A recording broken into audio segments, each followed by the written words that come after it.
Mesdames, Messieurs, bonsoir, très heureux de vous retrouver pour cette nouvelle édition de l'info. Tout de suite les titres en images. Flambée du prix de l'essence, nous en verrons les conséquences pour les transports en Sarthe. Le lycée Bellevue multiplie les initiatives pour préserver son troisième poste de conseiller principal d'éducation.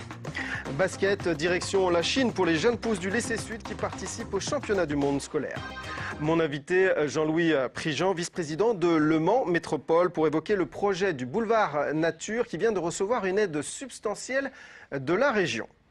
Le prix de l'essence à la pompe atteint maintenant des records, vous le savez bien évidemment. La facture est aussi assez lourde pour les transporteurs, aussi bien dans le public que dans le privé. Marine Wolf, Michael Texier.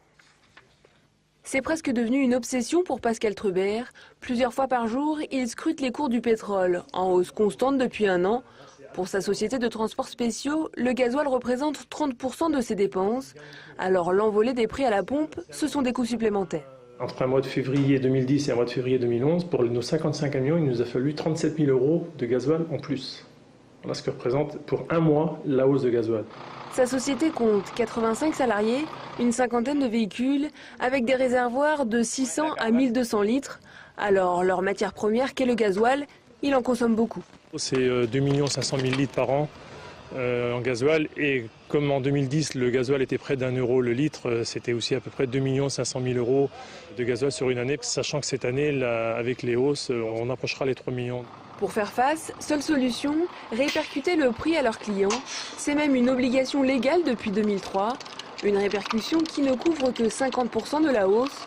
Dans le secteur des transports publics, même constat, en un an, le budget carburant de Veolia, prestataire pour les TIS du Conseil général, a augmenté de 20%.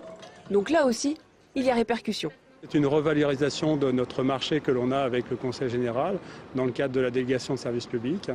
Et cette revalorisation est en fonction d'indices INSEE et notamment les prix de carburant.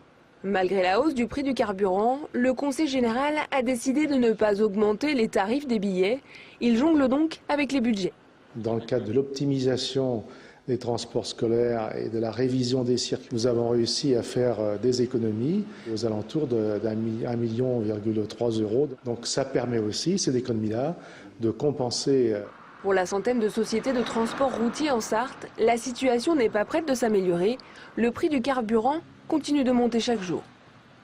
Éducation, manifestation en début d'après-midi devant l'inspection d'académie et cette image assez surprenante des manifestants, motif de leur grogne.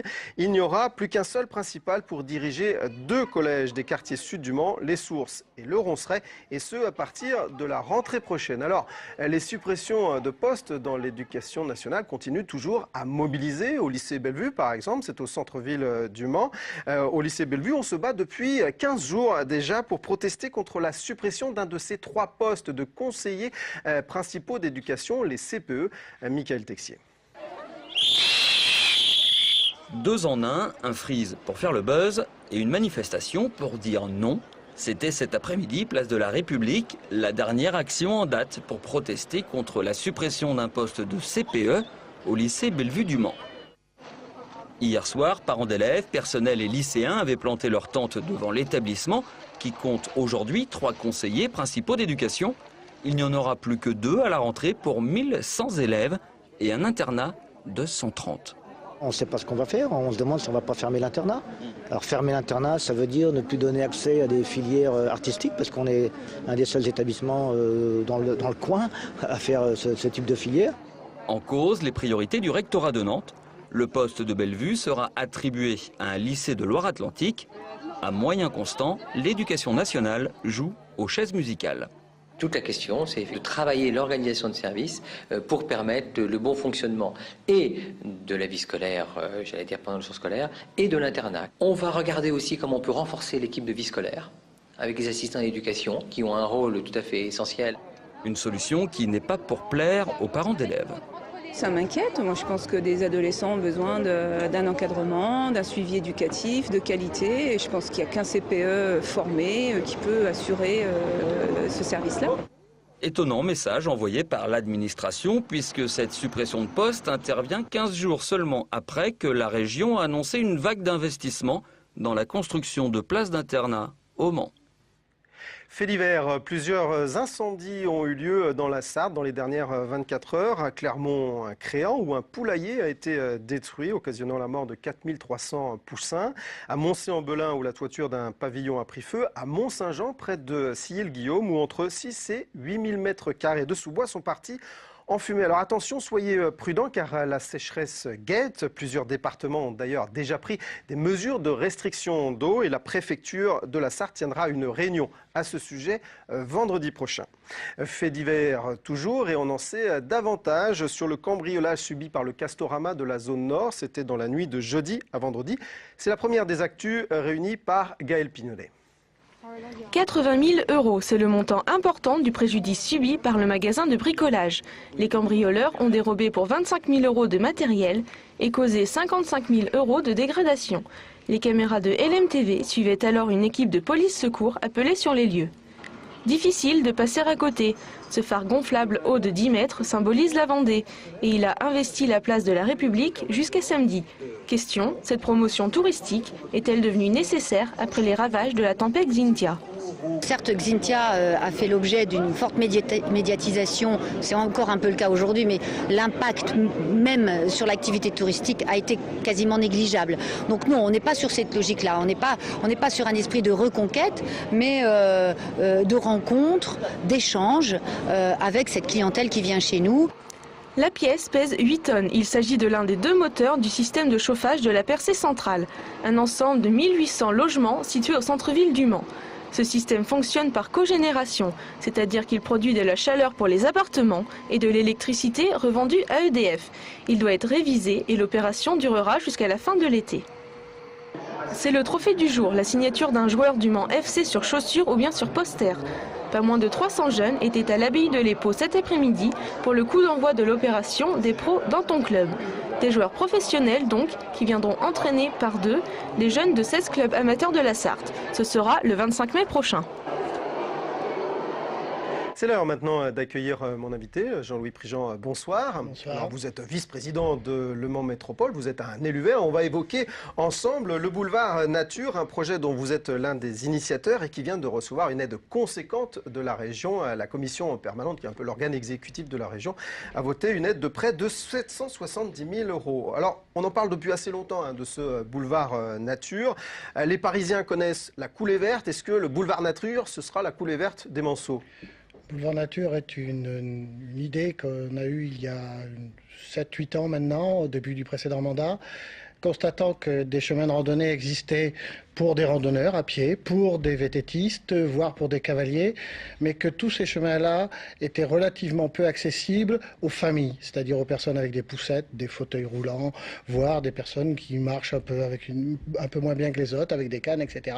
Donc l'idée a été de faire un cheminement qui fasse le tour de l'agglomération et qui soit accessible à toute circulation non motorisée, en toute sécurité, puisque parallèlement, elle sera interdite à toute circulation motorisée. Alors quand vous dites un cheminement, c'est un grand cheminement, puisqu'il doit faire 72 km. Au départ, on espérait, ça aurait été symbolique, qu'il fasse 42 km 195. Mais l'agglomération mancelle est trop grande. Donc 72 est quand même un bon symbole dans la Sarthe, et ce cheminement fera effectivement 72 km. Alors à quoi doit servir l'aide de la région? Je le disais, environ 770 000 €.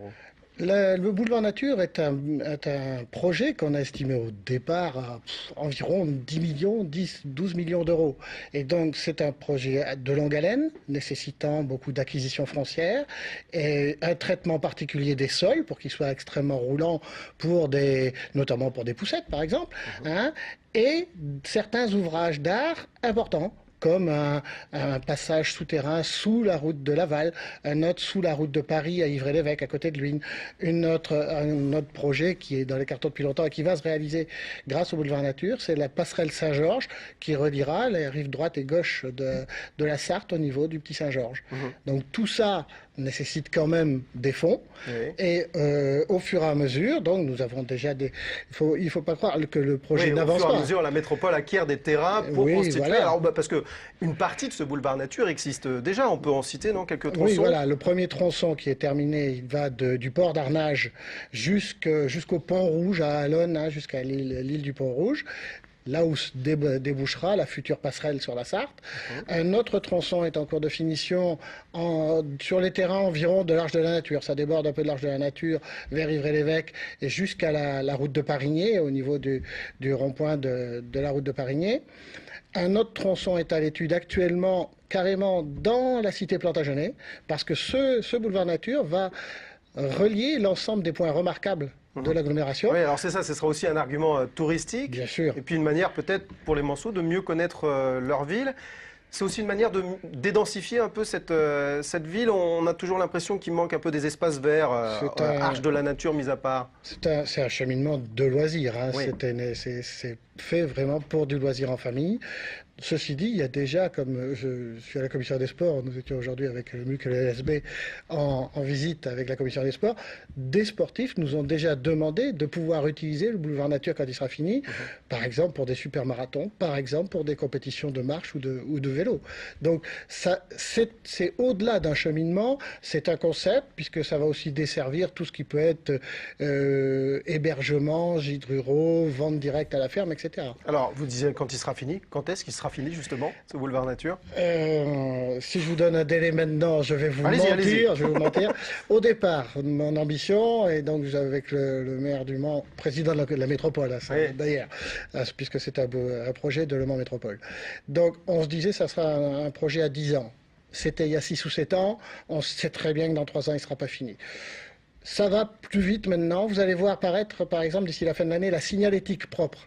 Des signalétiques directionnelles, signalétiques culturelles, tout au long de ce boulevard Nature. Vous allez les voir apparaître avant la fin de l'année. Une fois que ça sera fait, avec le rythme d'acquisition auquel on est maintenant, allez, disons que c'est un projet autour de 2015. Bien, et bien évidemment, on continuera à suivre ce dossier du boulevard Nature. Merci beaucoup, Monsieur Prigent, d'être venu sur ce plateau. Et vous parliez de sport. Eh ben, c'est justement notre prochaine rubrique avec les basketteurs du lycée Le Mans Sud qui s'envolent demain, jeudi, pour la Chine, où ils vont participer au championnat du monde scolaire. Ces jeunes se destinent à devenir des professionnels du basket. Ils sont déjà champions de France dans leur catégorie pour la 3e fois consécutive. Les mondiaux débute dimanche. Rencontre à l'entraînement, Gaël Pignolet sur des images de Michel Esquirol. Dernier rebond et derniers entraînements avant le grand départ. Les cadets du lycée Le Mans Sud représenteront la France au championnat du monde scolaire. Direction la Chine du 21 avril au 3 mai. Début de la compétition ce dimanche 24 avril pour 24 équipes. Les 9 joueurs issus du club de formation du MSB et les 3 joueurs du club sportif de la Jalte évolueront dans la poule D. La qualification a été relativement difficile. Ensuite, lors des championnats de France qui avaient lieu à Pamiers, chaque match a été difficile et ils l'ont finalement emporté en finale des championnats de France contre Nancy, 2-3 points, 59-62, ce qui leur permet d'être champion de France pour la 3e fois consécutive et pour la 5e fois et d'accéder pour la 3e fois au championnat du monde. L'année dernière, les Manceaux se sont classés 11e sur les parquets turcs, une performance que les joueurs espèrent entre autres améliorer. On vise le podium, nous visons tous le podium. Après, si on peut finir champion du monde, on s'en privera pas. C'est une aventure intéressante pour tout le monde. L'aventure à la fois humaine parce que ça me permet de rencontrer d'autres pays, voir comment ils vivent, leur culture. Puis à la fois collective, ça fait former le groupe, faire une équipe qui va devenir forte, se souder encore plus. Verdict le dimanche 1er mai, jour de la finale. Et puisque l'on parle basket, sachez que le match de samedi entre le MSB et Gravelines débutera à 20h30 et non à 20h comme prévu. Dernière brève sportive avec la participation de David Hallyday aux prochaines 24 heures du Mans. Il sera sur une Oreca Matmut en LMP2 et parmi ses coéquipiers, Alexandre Préma, un ancien d'Audi. Voilà, cette édition est maintenant terminée. Merci de l'avoir suivi. Demain, retour de l'info, même lieu, même heure. D'ici là, passez d'excellents moments sur notre antenne. Au revoir.